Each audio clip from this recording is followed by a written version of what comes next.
بسم اللہ الرحمن الرحیم۔ السلام علیکم۔ کچھ باتیں ہمارے مذہب نے ایسی ہمیں بتائی کہ آج کے لوگ اس کو تنگ نظری سے دیکھتے ہیں، لیکن ہم آج پوری ذمہ داری سے آپ کو اللہ تعالیٰ کی بتائی ہوئی حدود بتائیں گے کہ جن سے تجاوز کرنے سے میاں بیوی ایک دوسرے پر حرام ہو جاتے ہیں۔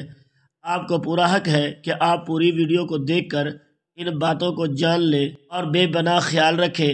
اللہ تعالیٰ نے قرآن مجید میں اور نبی پاک صلی اللہ علیہ وآلہ وسلم نے اپنی حدیث کے ذریعے سے شادی شدہ جوڑوں کے لیے کچھ حدودات بیان کی ہیں، اور کوئی بھی سورۃ بقرہ میں ارشاد ہے یہ اللہ تعالیٰ شادی شدہ جوڑا ان حدودات کو پار نہیں کر سکتا۔ کئی حدیں ہیں ان کے پاس نہ جانا۔ آج کے ٹاپک میں ہم جن حدود اور غلطیوں کے بارے میں بتانے جا رہے ہیں وہ غلطیاں ایسی ہیں کہ میاں یا بیوی ان غلطیوں میں چاہے دانستہ طور پر ملوث ہو یا غیر دانستہ طور پر میاں بیوی کا نکاح ٹوٹ جاتا ہے اور بیوی میاں کے لیے ہمیشہ کے لیے حرام ہو جاتی ہے۔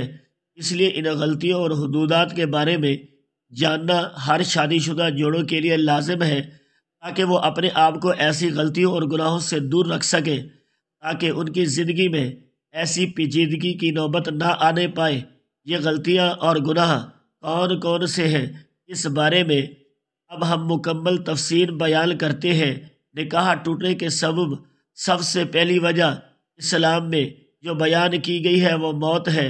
میاں یا بیوی میں سے جیسے ہی کسی ایک ہی روح پرواز کر جائے تو اسی لمحے نکاح ختم ہو جاتا ہے اور بیوی شوہر پر حرام ہو جاتی ہے۔ دوسری وجہ خلع ہے، جس میں میاں بیوی باہمی طور پر طلاق کے لیے راضی ہو جاتے ہیں۔ تیسری وجہ الا ہے، جس میں شوہر اپنی بیوی سے 4 ماہ بستری نہ کرنے کی قسم کھائے اور اس قسم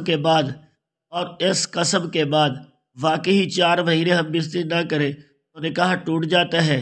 یہ یاد رہے کہ ضروری ہے کہ شوہر قسم کھائے، بنا قسم کھانے پر ہم بستری نہ کرنے پر طلاق نہیں ہوگی۔ چوتھی وجہ جس سے نکاح ٹوٹ جاتا ہے وہ ہے لعان، جس میں شوہر اپنی بیوی کو زنا کرتے ہوئے دیکھ لے، اور لعان یہ ہے کہ شوہر 5 دفعہ قسم کھا کر بتائے کہ میں اپنی بات میں سچا ہوں اور اگر میں جھوٹ بولوں تو اللہ کی لعنت ہو مجھ پر۔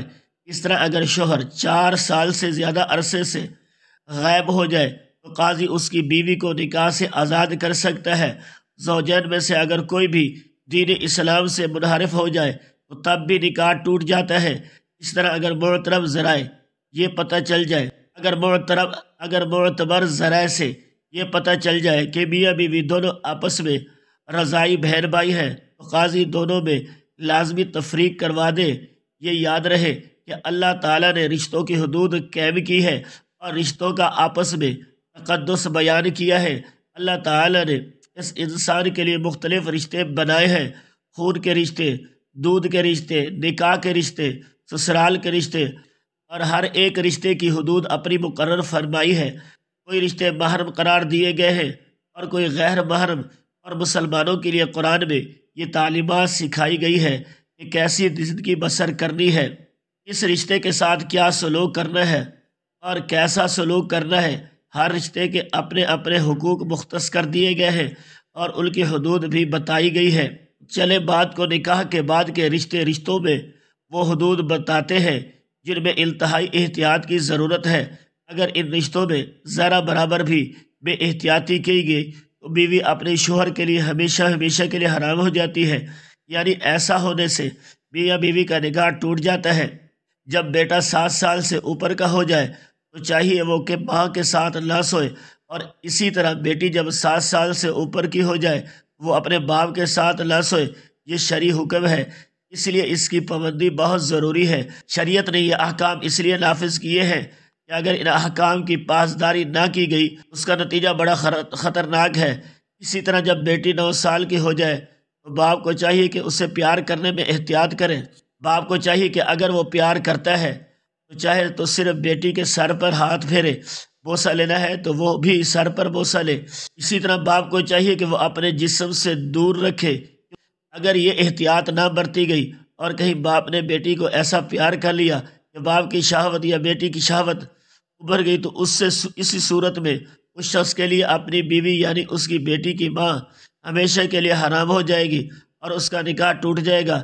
یہ حکم ماں اور بیٹے کا بھی ہے، اس لیے ہمارے اپنی بہنوں سے گزارش ہے کہ وہ بھی اپنے بیٹوں سے پیار کرنے میں احتیاط برتیں، احکام شریعت کے مطابق ان کو اپنے بستر سے اور اسی طرح بہنوں کے بستر سے دور کریں۔ آج کل دین سے دوری اور اسلامی تعلیمات کو نہ سیکھنے کی وجہ سے پہلے لاڈ پیار میں بچوں کو بگاڑا جاتا ہے، ان کو ان کی حدود نہیں بتائی جاتی اور پھر بعد میں رونا رویا جاتا ہے جو بے سود ہوتا ہے۔ اس لیے ضروری ہے کہ بیٹے کو 7 سال سے اوپر ہونے پر باپ کے پاس سلایا جائے، لیکن ماں کے پاس نہ سلایا جائے، اور بیٹی کے پاس تو سو سکتے ہیں لیکن باپ کے پاس نہ سوتے۔ اسی طرح ایک اہم رشتہ ساس اور داماد کا ہے۔ اگر نکاح کے بعد شوہر اپنی ساس کو ماں سمجھنے کی بجائے بدنیتی سے کام لے جس سے وہ ایک دوسرے کے قریب آ جائے اور ان میں شہوت آ جائے، تو بیوی اس پر ہمیشہ ہمیشہ کے لیے حرام ہو جاتی ہے۔ جو حدود شریعت نے طے کی ہے ان حدود کے پاسداری کرے، کیونکہ نکاح صرف بیوی کے ساتھ ہوتا ہے اور اس کی زوجیت کے لیے صرف اس کی بیوی حلال ہوتی ہے، لہذا باقی سب رشتوں کے ساتھ برتاؤ میں ایک مرد کو بڑے احتیاط کی ضرورت ہے۔ اب سسر کے لیے حکم ہے کہ بہو کو اپنی بیٹی جیسا سمجھے، اس کو اپنی بیٹی کا درجہ دے۔